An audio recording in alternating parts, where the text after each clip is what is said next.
8:30 बजने को थे और पिंकी का अब तक पता नहीं था। मेरी चिंताओं का ग्राफ बढ़ने लगा था। सर्दियों में अंधेरा वैसे ही जल्दी घिर आता है और शहर में रोज रोज होने वाली घटनाएं मन को डरा देती हैं।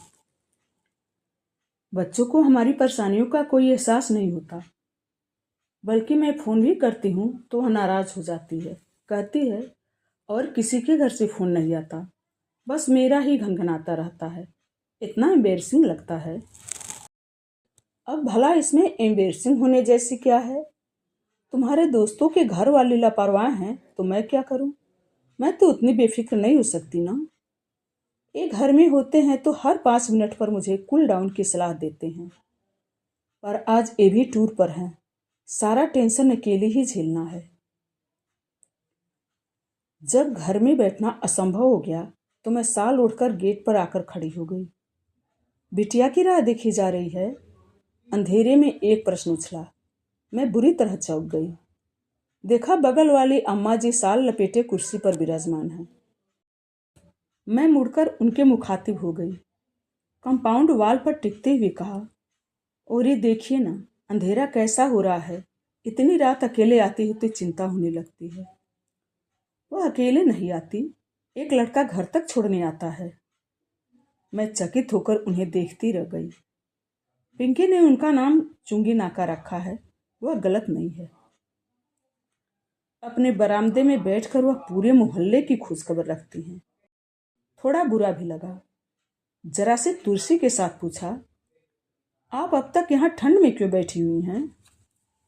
अरे बेटा अभी भी दफ्तर से लौटा है, उसका चाय नाश्ता हो जाने दो, फिर भीतर जाऊंगी।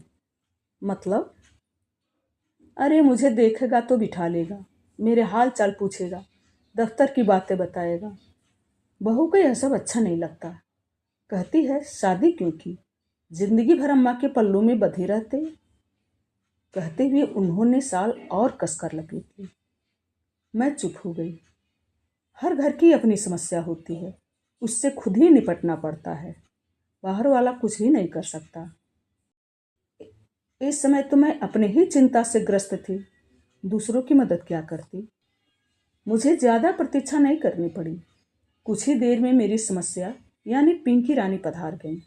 साथ में वह लड़का भी था। पिंकी बाहर से ही चिल्लाई, मम्मा वहाँ ठंड में क्या कर रही हो?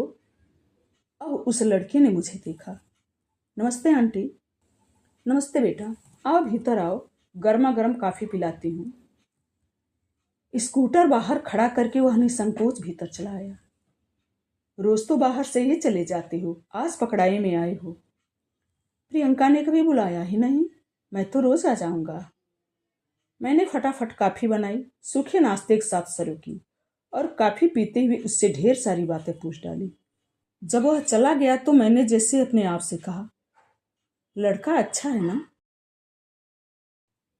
कहीं तुम इसके साथ मेरा गठजोड़ करने को तो नहीं सोच रही हो? एक ही बैठक में उसके खानदान की सारी हिस्ट्री जोग्राफी पता कर ली, इसीलिए पूछ रही हूँ। हर्ज क्या है? No mummy, he just a friend. Coaching तक लाने ले जाने के लिए ही ठीक है, पर शादी के कतई लायक नहीं है। इतने मीडियाकर पर्सन से शादी की बात तो मैं सोच ही नहीं सकती। कैट की तैयारी कर रहा है सो क्या ऐसे ही? पता है मम्मी, यह उसका तीसरा अटेम्प्ट है। तो तुम कौन सा पहली बार में ही निकल जाओगी? तुमसे तो बात करना ही बेकार है, उसने तुनक्कर कहा और कपड़े बदलने चली गई।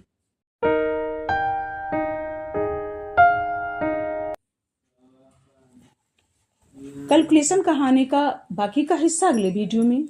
आप मेरे चैनल को लाइक करें, सब्सक्राइब करें। वीडियो देखने के लिए धन्यवाद।